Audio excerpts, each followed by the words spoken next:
தொடர்ந்து தமிழகத்துல சாதி மோதல்களும் அதிகமாயிட்டே வருது. அ தென் தமிழகத்திலயும், வட தமிழகத்திலயும் இது தொடர்ந்து நடந்துட்டே இருக்கு. இத நீங்க எப்படி பார்க்குறீங்க? ஏன்? இந்த சாதிய மோதல் இது அரசு தான் பண்றாங்க. அரசு தான் சாதிகளுக்கு வரலாறு எழுதி குடுத்து, சாதிய தூண்டி இந்த கலவரங்களே ஆளும் கட்சிகள் தான் உண்டாக்குறாங்க. இது அரசு தான் செய்யுது. அத அவங்க செய்யல. அதனால இது தடுக்க முடியாது. இது சாதிய அமைப்புகளும், சாதிய சங்கங்களும் ஒரு இடத்துல அவங்க தான் பண்றாங்க அப்படின்ற ஒரு கருத்து இருக்கு. கண்டிப்பா.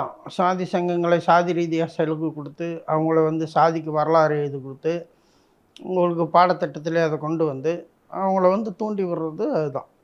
இப்ப பார்த்தீங்கன்னா, உங்களுக்கு கல்வி உங்களுக்கு அறம் சார்ந்த, சமூக நீதி சார்ந்த கல்விய போதிக்கிறதில்ல. அவங்க உங்க எந்தெந்த சாதியில யார் யார் போராடினாரு, அவங்களுக்குரிய அடையாளம் என்ன, அவங்க பாரம்பரியம் என்ன அப்படின்னு அத பாதுகாக்கிற வேலைய ஒருத்தருக்கு ஒருத்தர் எல்லாருக்கும் அத சொல்லிக் குடுக்கறதுனால, அவங்கவங்களும் யாரு நாங்க பெரியவன்றத நிரூபிக்கிறதுக்கு ஒரு வேலை செய்றாங்க.